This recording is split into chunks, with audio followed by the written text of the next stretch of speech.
वा, सगळं आता एकत्र केलेलं आहे आणि आता आपल्याला क्रिस्पीज करायचे आहेत.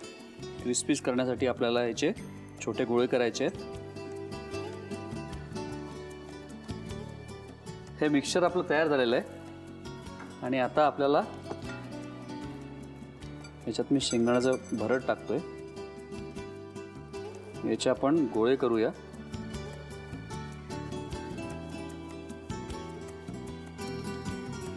आणि असे सिलेंडर्स त्याचे तयार करून घेतोय मी.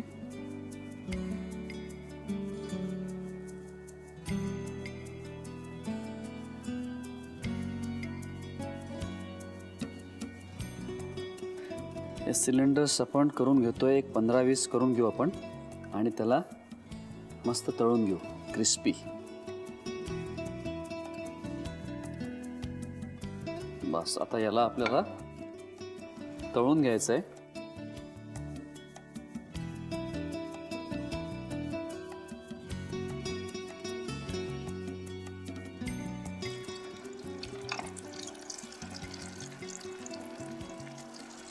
फोडशी क्रिस्पीज एकदम मस्त होणार आहेत. आमच्या मित्रमंडळींना असं काहीतरी गरम गरम मस्त लागत असतं सारखं. ते काय आहे की ते माझ्या घरी आले काय किंवा त्यांच्या घरी मी गेलो काय, मलाच करायचं असतं ते सगळं. पण त्याच्यात खूप मजा आहे. अर्थात सगळे लोक मदत करतात आणि माझे काही शेफ म्हणजे जे मित्रमंडळीचे शेफ नाही आहेत ते पण खूप मस्त कुकिंग करतात बरं का. म्हणजे मित्र मैत्रिणी आहेत खूप. पण प्रत्येकाला एकेकाला इंटरेस्ट असतो आणि ते लोक पण नवनवीन प्रयोग करत असतात.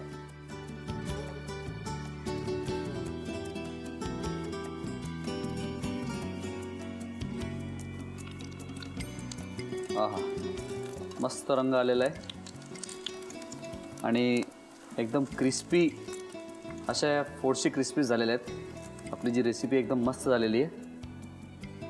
मी याला काढतोय. रंग पण मस्त आलेला आहे. मस्त रंग येतोय.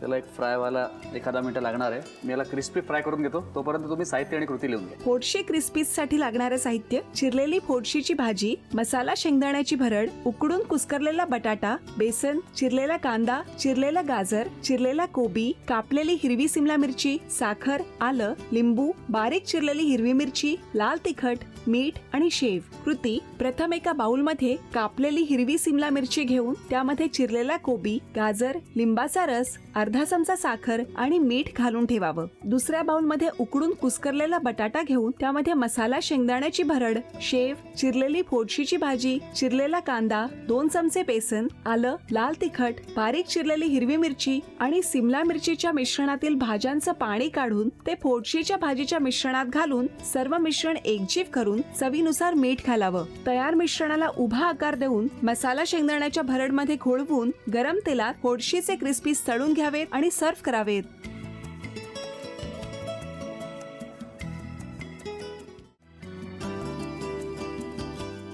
एका रोलसाठी हे जे आहे मिश्रण एवढं पुरेसं होणार आहे. थोडंसं हलक्या हाताने त्याला मी पसरवून घेतोय. बस हे झालेलं आहे. ठीक आहे. आणि आता याच्यावर टाकतोय मी खोबरं आणि याच्यावर टाकणार आहे मी शेंगदाण्याची भरड. शेंगदाण्याचं कूट आपण भाजून शेंगदाण्याचं कूट केलेलं आहे. एक 2 ते 3 चमचे आपल्याला शेंगदाण्याचं कूट याच्यावरती टाकायचं आहे. आता मी इथे जो रोल करतोय तो मी डायरेक्टली याच्या पाण्यामध्ये उकळणार आहे इथे. पण जर तुमच्याकडे स्टीमर असेल तर स्टीमरमध्ये पण याला आपल्याला वाफवून घेता येईल. म्हणजे दोन्ही पद्धतीने आपल्याला ही रेसिपी करता येईल. याच्यात टाकतोय शेव. तर शेव टाकायचं काय कारण आहे? काय आहे की आता इथे जे बेसनचं मिश्रण आहे ना आपलं ते थोडंसं लिक्विड आहे. तर वाफवताना यातलं जे मॉइश्चर आहे ते ॲब्सॉर्ब करायला शेवेमुळे थोडीशी मदत होणार आहे आणि रोल व्यवस्थित होईल. आता याच्यात टाकतोय मी ओवा थोडा वरती आणि शोपेची जी आपण भरड केलेली आहे, शोपेला भाजून घेतलेलं आहे, त्याचं थोडंसं वाटून घेतलं आहे. आता याचा जो रोल करायचा आहे तो बघूया कसा करायचा आहे. आपल्याला काय याला सगळी जी सिल्वर फॉईल खालनं मी पकडलेलं आहे आणि याला फक्त हे पानांना आपण फक्त थोडंसं पुश करून घ्यायचं आहे असं एका बाजूनी आणि सिल्वर फॉईलला असं पकडायचं आहे.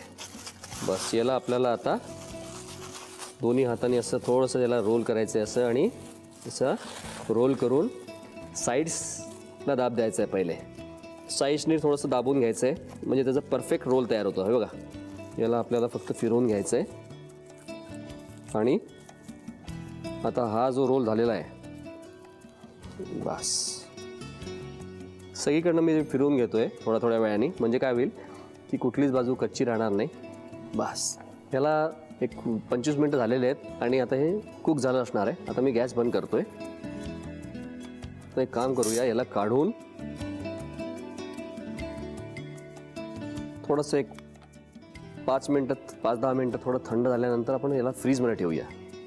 हे आता जरा थंड झालेलं आहे आणि आता मी एक काम करतो, याला फ्रीजमध्ये 2-1 तास ठेवतो म्हणजे एकदम थंड होईल ते.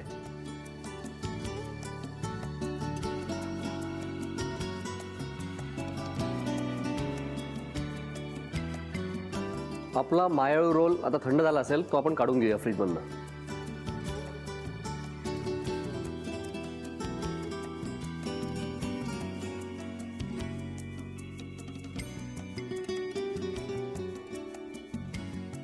बस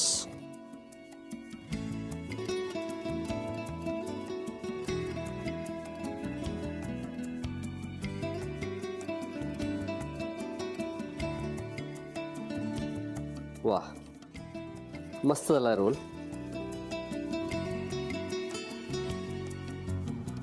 याला आता आपण जसे आळूवडीचे तुकडे करतो, स्लायसेस करतो, तसे आपल्याला स्लायसेस करायचे त्याचे.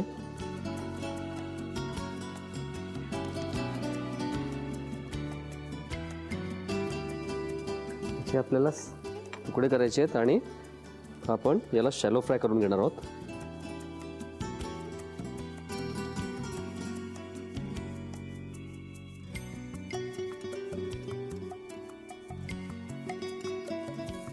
बस मी एक काम करतो, आता याला आपल्याला शॅलो फ्राय करून घ्यायचं आहे. दोन्हीकडनं रंग यायला पाहिजे, छान गोल्डन ब्राऊन रंग यायला पाहिजे, ते करायचं आहे आपल्याला. थोडंसं तेल आणखीन लागेल.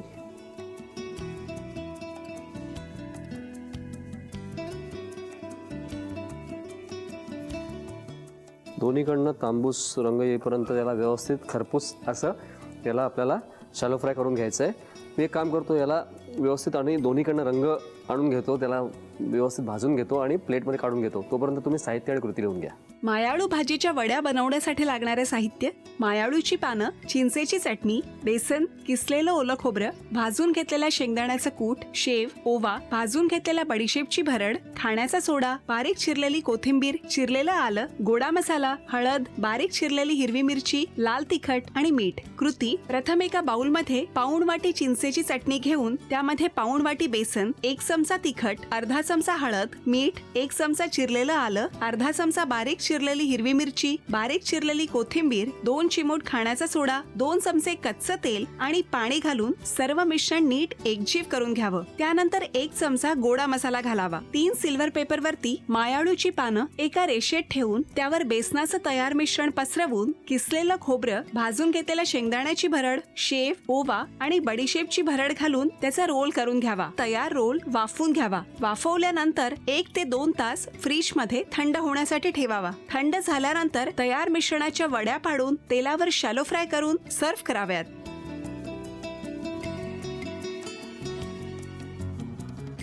आपला पहिला पदार्थ काय आहे? ओट शेपू फिंगर्स. पुढे पुढची रेसिपी काय आहे? आपली आहे लाल माठचं चाट. काय आपली पुढची शेवटची रेसिपी? Zucchini parmesan chips.